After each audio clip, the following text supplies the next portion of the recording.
What is going on, everyone? It is Tyler McKinney back here again, and today we're going to get into college football. If it's your first time here, glad to have you. If you're a return viewer, thanks for coming back, and thanks for watching more videos. And if you haven't yet, consider subscribing.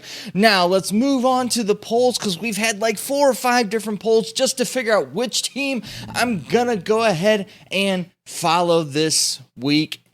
And I do appreciate all the votes, but the votes are tallied. They're all in, and it looked like Miami came out on top. We had to have an extra poll because they were all tied. We had Miami, Pitt, and Notre Dame tied all up with the same amount of votes, and come out in the end. I did another poll, and Miami came out way ahead of the other two.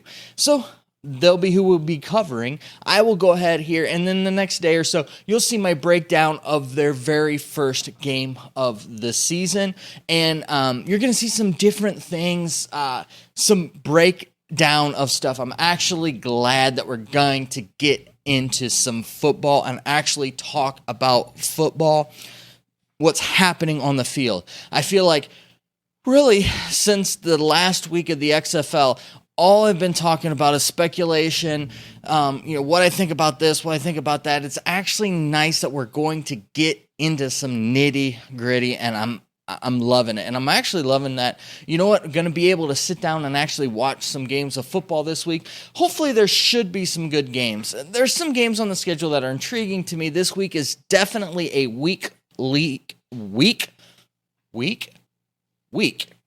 a week. Sorry, can't talk. Try to get my stuff together. Trying to get my thoughts together with it, because really there's not a whole lot that's intriguing to me this week.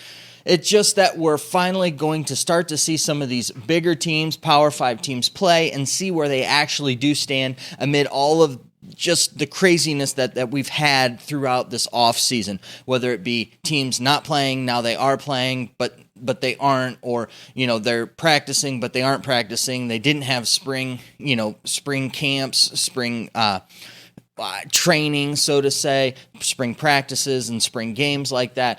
How are they doing? Because some of them shut down because of everything that's going on. Other ones didn't shut down, but, some had to quarantine, some didn't. It's just, it's been a crazy time, but we're going to see how that's going to translate to on the field, because I do think that it's going to have some effect on what's going on the field.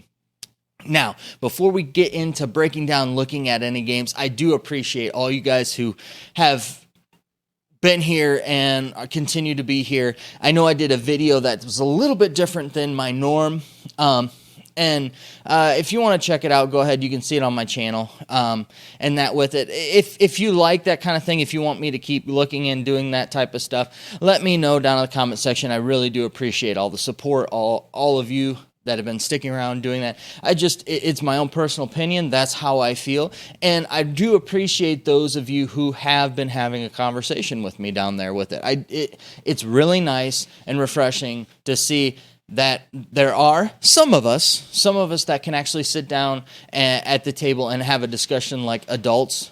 And it is truly nice. So I really do appreciate that. Appreciate all of the support from all of you. And like I said, let me know. If you like this stuff, maybe we'll continue on and continue to look at the NFL and the decline of it. And, to that end and to that point, I'm not necessarily against the NFL, but what I am against are the deficiencies in the things that they're doing, because it really is diluting from their product for me. And like I've said before, the XFL really figured out a way to streamline the football game, how the football game flows, get it done a little quicker. It's fast-paced, moving in that with it, and some of you guys are right. It did make, as I look at things, it did make, watching the NFL games and stuff, because I did watch some NFL games and stuff on the NFL Network and things like that over the off season. Just made things slower, and I like the feel of the XFL more, and a lot of people are there with me. They don't like the downtime. They don't like, all of the stuff that's happening in between things, and I know they need to make their money, and I get it, but in the scheme of things with it, just the XFL, just feels better for me. And if the NFL is going to keep doing what they're doing, they're going to be losing more fans. And if the XFL understands why the NFL is losing fans and sticks, and figures that out. Can live in the space where they lived this past year.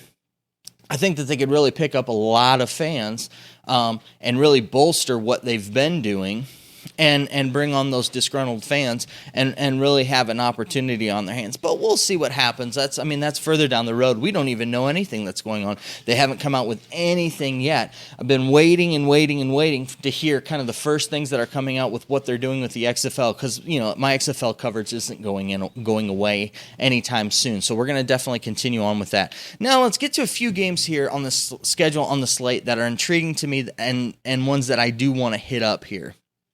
So, first and foremost, the Syracuse, North Carolina game, I really don't think that that's necessarily going to be that big of a game, big a deal. Syracuse isn't, they're not what they've been, what they would have been 3-4 years ago. They just aren't the team. North Carolina should walk away with this. But it's going to give us an idea of where North Carolina sits in this kind of the whole scheme of things with, where they're at, how far along they are. So that one will be, something at noon that I'm definitely going to be, keeping my eye on. With that, I think that North Carolina pulls this one off pretty handily. And 23 points on the spread.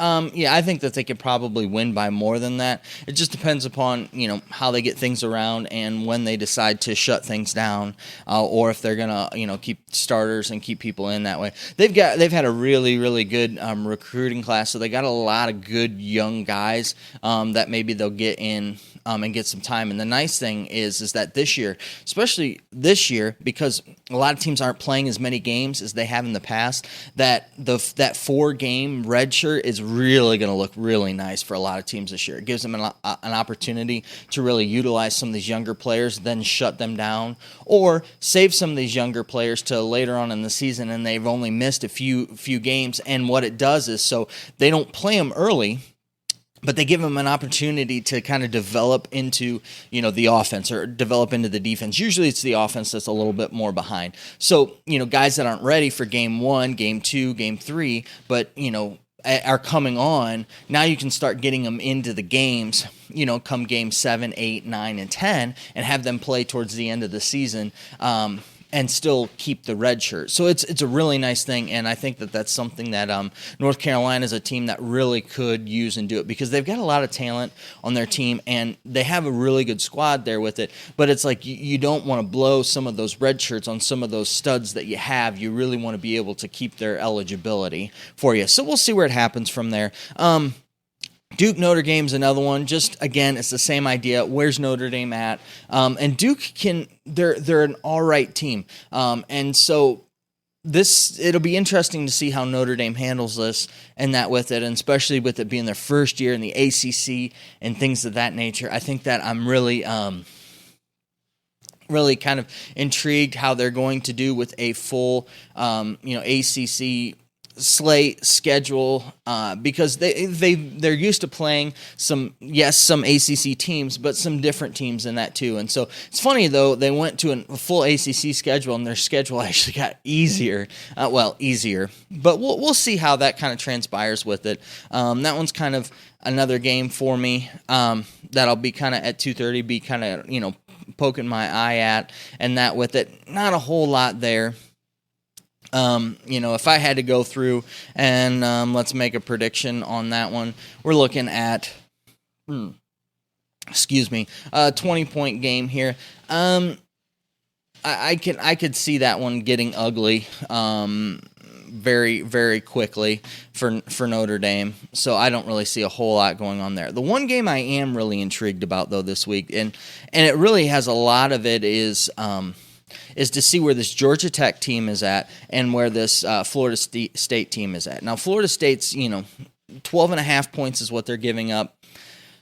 We'll see where they're at. This Florida State team's been in disarray for a few years now, and they have talent, but whether or not they can actually get them together and play, I like Mike Norvell. I think that he's a really good coach. I think coming in here, he might have this Florida State team turn around, and they have the talent to do it to where they literally have talent to where they can easily be a top 15 team, no problem, if they have the right pieces in place and if he can get the guys going the way that they need to be going. If he can get these guys going and get this stuff, they could have a really, really nice season. Georgia Tech, it's their second year under a new system. They've completely revamped this team. I don't expect to see a whole lot out of them this year. I could see Florida State winning by little, and I could see them winning big here. The money for me, it would be that Florida State wins big, and that so it's a like I said, it's a weak week. Not really a whole lot going on, so we're not going to be breaking down a whole lot with it.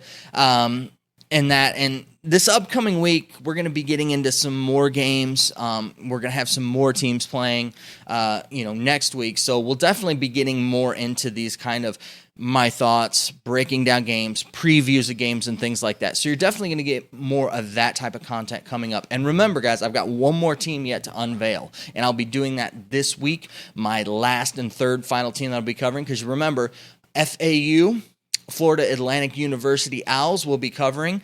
The Miami Hurricanes is the other team that we'll be covering, and then we have one more team yet. Let me know down in the comments your thoughts, what you think. Let me know what team you think it is, because I love interacting with you guys down there. You guys are great. It's fun. All right.